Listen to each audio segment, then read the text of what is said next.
नमस्कार दर्शक बंधु उत्कल 24 न्यूज को स्वागत करुच्ची मु रुक्साना। आसंतु नजर देवा आज खबर पर बालेश्वर पौरपालिका ब्राह्मण समितिर वार्षिक सम्मेलन अनुष्ठित। बालेश्वर पौरपालिका ब्राह्मण समितिर वार्षिक सम्मेलन आज बालेश्वर सहर मिर्जा पोखरी लेन रे श्री हरिहर क्षेत्र निकट रे गौराशय भवन रे पूर्वाह्न 10 घटिकार यथोचित उत्साह और मर्यादार सह अनुष्ठित हो जाइछि। सदर विधायक मानस कुमार दत्त उपस्थित रही श्री श्री विश्वेश्वर शिव मंदिर रे पूजा अर्चना करने सह यह कार्यक्रम सर्व सफलता कामना करी शुभारंभ करथिले। पौरपालिका ब्राह्मण समितिर सभापति डॉक्टर गौर साधन मिश्र सभापतित्व अनुष्ठित यह भव्य कार्यक्रम अतिथि मानक पुष्पगुच्छ सह उत्तरीय प्रदान करी स्वागत करा संगे संगे वेद प्रभा पंडित श्री मधुसूदन पंडा शर्मा द्वारा प्रदीप प्रज्वलन और पंडित कमलाकांत त्रिपाठी द्वारा मंगला अष्टक पाठ करा पंडित प्रदीप कुमार मिश्र अतिथि परिचय प्रदान करथिले एवं पौरपालिका संपादक अध्यापक शांति स्वरूप मिश्र वार्षिक विवरणी सहित पौरपालिकार गृहीत होइतिबा कर्मकर्ता उपदेष्टा मंडली नाम पाठ करथिले। ए कार्यक्रम में मुख्य अतिथि रूपे जोगदे ओडिशा ब्राह्मण महासंघर सभापति डॉक्टर सदानंद दीक्षित ब्राह्मण माने मतभेद भूली सांगठनिक कार्यर विस्तार पर आगभर हेबाकू आह्वान जणाइथिले। बालेश्वर जिला ब्राह्मण समितिर सभापति डॉक्टर श्रीश कुमार दास समाज कल्याण और धार्मिक कार्य ब्राह्मण माने आगे आसवाकू परामर्श देथिले। सम्मानीय अतिथि राज्य उपसभापति पंडित कृष्णचंद्र पत्री जिला साधारण संपादक पंडित गौरचंद्र दास सहित राज्य संयोजक पंडित लोकनाथ धर पूर्वतन जिला संपादक पंडित शक्तिपद पंडा निजर सांगठनिक अभिज्ञता संपर्क में उल्लेख करथिले। यह कार्यक्रम सफल परिचालना पे पौरपालिका कर्मकर्ता सर्वश्री रमाकांत दीक्षित नित्यानंद मिश्र वीरकिशोर पाणिग्राही गौरांग पाणिग्राही पंडित सर्वेश्वर पति अक्षय कुमार त्रिपाठी कृतिवास पंडा जगबंधु दास संजीत कुमार दास गौर ज्योति मिश्र दीप्ति स्वरूप मिश्र अशोक कुमार त्रिपाठी वीरेंद्र कुमार करंक सहित समस्त कर्मकर्ता और सदस्य माने पूर्ण सहयोग करथिले। शेष कार्यकारी सभापति अध्यापक चंद्रांशु बानार्जी समस्त को धन्यवाद अर्पण करथिले। स्वस्ति प्रजाभ्य परिपालयन्ता न्यायेन मार्गेण महिष गोब्राह्मणेभ्यो शुभमस्तु नित्यं लोका समस्ता सुखिनः भवन्तु।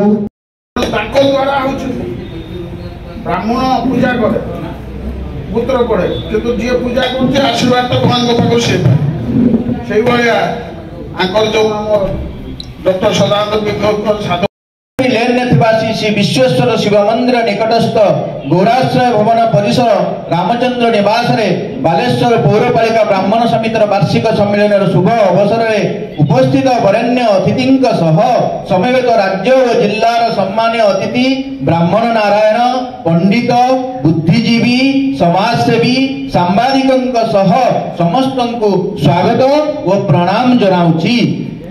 यही समावेश रे बालेश्वर जिला समितिर विभिन्न ब्लॉक आसीथिबा कर्मकर्ता प्रतिनिधि माध्यम को हार्दिक अभिनंदन और शुभेच्छा जनाऊँगी। बालेश्वर पौरपालिका समस्त सदस्य को यही अवसर में शुभेच्छा सह आंतरिक धन्यवाद जनाऊँगी। पड़ीला बालेश्वर एवं प्राय 105-106 वर्ष तल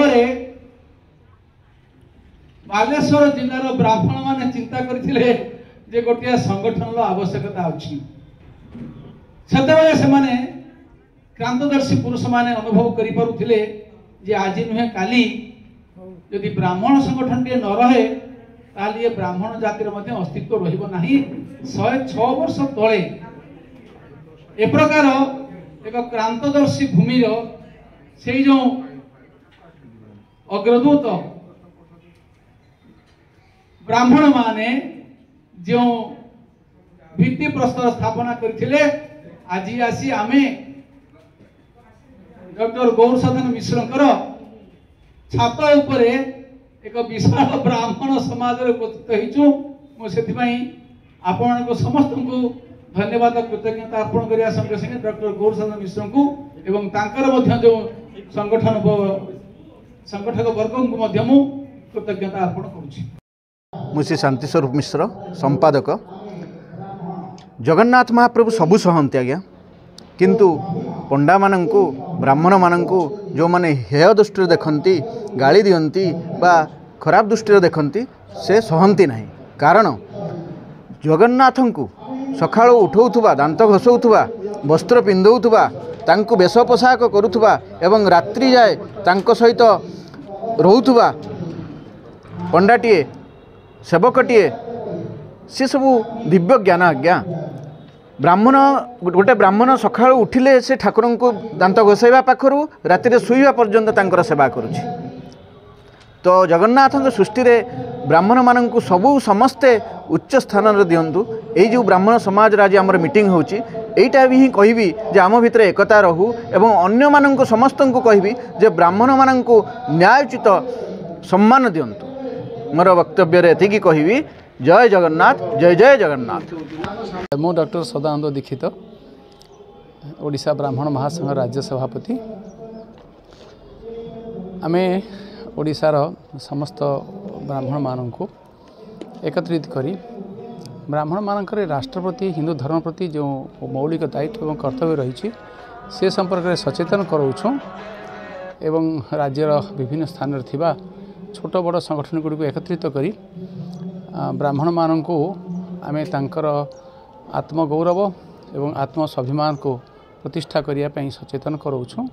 ता सहित आमे राज्य सरकार को निवेदन करुछु जे जेपरी अन्य राज्य मानकरे केवल ब्राह्मण मानक पई ब्राह्मण कल्याण बोर्ड स्थापना करिसेंती सेपरी ओडिशा मध्ये ब्राह्मण कल्याण बोर्ड स्थापना करंतु एवं गरीब ब्राह्मण मानकर विकास पई ओडिशा राज्य सरकार तत्पर हो एपर उद्यम मध्ये हम रखिछु। ता सहित आमे वर्तमान पुरी रे समग्र पृथ्वीर समग्र भारतवर्षर ब्राह्मण मानक पई एक ब्राह्मण भवन निर्माण करियार मध्ये उद्यम आरंभ करिछु। यही प्रकार कार्य माध्यम आमे ये देशर भारतवर्षर हजार हजार वर्षर वैदिक संस्कृतिर जो माने मूल उत्स जो ब्राह्मण से सक्रिय करिया द्वारा आम राष्ट्र शक्तिशाली हेबो भारत विश्वगुरु हेबो ये उद्देश्य रे दीर्घ वर्ष धरी ओडिशा ब्राह्मण महासंघ कार्य करुछि। एवं बड़ आश्चर्यर कथा एवं आनंदर कथा जे बालेश्वर जिले में प्राय 105 वर्ष तले जो ब्राह्मण समिति गठन कराइथिला तार पौरपालिका रे मध्य बालेश्वर पौरपालिका मध्य गोटे शाखा रही जो शाखा एत सक्रिय अच्छी जे आज एक भव्य विशाल कार्यक्रम आयोजन करिवारे सक्षम होइछंती। एथिपाई मु बालेश्वर जिला समितिर पौरपालिका पक्षरु आयोजित यही संगठन सभापति डॉक्टर गौरसाधन मिश्र एवं संपादक शांति स्वरूप मिश्र महोदय को धन्यवाद कृतज्ञता अर्पण करुछि। आपण समस्त माध्यम ओडिशा राज्य सरकार को ब्राह्मण मान प्रति सदय होगापी निवेदन करुछि। नित्याय परमात्मने बलभद्र सुभद्राभ्याम जगन्नाथाय ते नमः। जय जगन्नाथ। आज आमर पौरपालिकार बालेश्वर पौरपालिका ब्राह्मण समितिर वार्षिक सम्मेलन आमर एटा आमर 15/8/2022 रे स्थापित होइतला एवं एटा बालेश्वर जिला सहित संबंधित अछि। आज जो दिवस रे मोर एठी पितांकर भवन गौराश्रय भवन नाम रे आज एठी जो आमर राज्य सभापति डॉक्टर सदानंद दीक्षित पदार्पण करछन्ती मु निजको सौभाग्य मन करछे एवं पौरपालिका तरफ अशेष अशेष धन्यवाद एवं ब्राह्मण समिति पई संगठन पई से श्रीक्षेत्र रे गोटे विराट भवन रो आयोजन करछन्ती एवं सेथरे समस्त सहयोग रे बहुत शीघ्र सेटा कार्यकारी होबाकू जाउची। भारत आमर ओडिशा सरकार भारत सरकार पाखे तांको मोर तो अनुरोध करिछि आमर एनुअल रिपोर्ट रे भी दिया हिछि जो ब्राह्मण कल्याण पांठि को से यथाशीघ्र कार्यकारी करेंगे। आ ब्राह्मण समिति आजिका दिन में मोर से गोटे आह्वान एकता ही बड़ समस्ते एकता रहिले ब्राह्मण समाज बढ़िबो ता सहित पूरा समाज बढ़िबो जिलार भल हवा संगे संगे राज्यर देशर सारा विश्वर कल्याण हम से ब्राह्मण माने ही विश्व कल्याण यज्ञ करती कौन से कार्य शुभ कार्य बिना ब्राह्मण हुए ना। जिला कमिटी रे आपण भाबुछंती कि प्रत्येक ब्लॉक वाइज कमिटी करी कि जिला कमिटी को सुदृढ़ करिए। हां बालेश्वर जिला अंडर रे 12टी ब्लॉक आ पौरपालिका गोटे टोटाल 13टा किंतु एटार समन्वय रक्षा करी समस्त को सहमति समस्त को सहयोग रे जदि आउ टिके सुदृढ़ करा जाए मु भाबिमी आग भविष्य को आउरी खूब भल हम आ बालेश्वर कमिटीर मुख्य कर्मकर्ता माने जदि बा उपदेष्टा मंडली एथिरे किसी गुरुत्वारोप करेंगे तबे बहुत बालेश्वर जिला बहुत आगे जीव एवं बहुत समर्थन दब पौरपालिका दे आसछि दब कहीं छाड़ी पंचायत लेवल ब्लॉक रे आरो संगठन कले जिला संगठन दृढ़ीभूत हो निश्चय हम से परिप्रेक्षी कार्यक्रम यहाँ जिला तरफ आगे आसवा उचित किंतु जिला तरफ बर्तमान पर्यंत कौन स्टेप निया जाई नहीं तथापि अल्प बहुत निया जाइए कहीं संगठन जोटा आम सार कहीगले 6टा अर्थ मु जोटा कहली 3टा अर्थ समस्त सहयोग दरकार मित्रता स्थापन दरकार तिक्तता त्याग दरकार यही 3टी जिनस आम जब ठीक रखा ब्राह्मण समाज सहित सारा विश्व आगेब आजिका दिन में यही मोर समस्त को अनुरोध तेणु सर्वे भवन्तु सुखिनः सर्वे सन्तु निरामया सर्वे भद्राणि पश्यन्तु माँ कश्चित् दुःखात् भवेत् समस्त को आजिका प्रोग्राम सर्वसफलता आंतरिक शुभेच्छा अभिनंदन और धन्यवाद जनाऊँ। जय जगन्नाथ। Baleshwar Trilochan Mahanti report Utkal 24 news.